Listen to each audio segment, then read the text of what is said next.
What is a social media story? The first social network to use stories as we know them today was Snapchat. In fact, this was the core feature of that app and the one that set it apart. Snapchat was a surprise hit, despite being built on some slightly shaky code, and so it wasn't long before the other major players had jumped on board.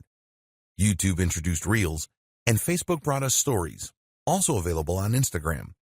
Twitter gave us Twitter Moments, and Skype created Skype Highlights. The idea behind a story is unique and quite unlike other forms of content found on social media. A story is a post that is usually delivered through a different feed than the rest of a user's content, and that is only available for a short period of time.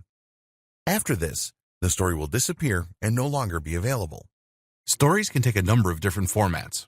Often they will be videos, but they can also be still images. Also, a common trope for stories on multiple platforms is to allow the use of stickers and text. These are usually placed on top of the main media, giving them pride of position and leading to very impressive engagement and open rates. Why more and more companies are using stories.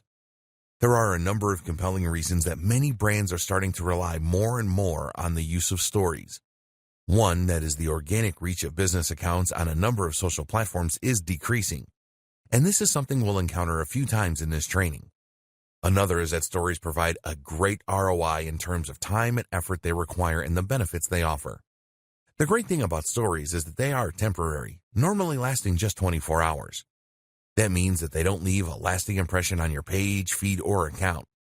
That gives them a much more personal and off-the-hip feel that customers and fans really dig, but it also means they can afford to be a little less polished and tailored.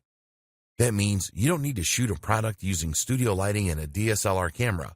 You can just snap it on your phone and send it off. For businesses, this can be seen as a revelation. Finally, stories are also extremely popular with customers and users right now. While it's better to stay away from such terms in marketing, stories are undeniably trendy. In fact, Facebook introduced stories to its platform for that very reason. At the time, the site was seeing fewer and fewer members of the younger generation sign up, as the demographic began to skew upwards in age. Meanwhile, Snapchat was enjoying a lot of success for a new option, and particularly among the younger contingent of users. Snapchat provided a way for kids to share messages that couldn't be held for posterity, and in a very immediate and fun manner. Facebook had to adapt or risk becoming obsolete, and as marketers, we need to do the same.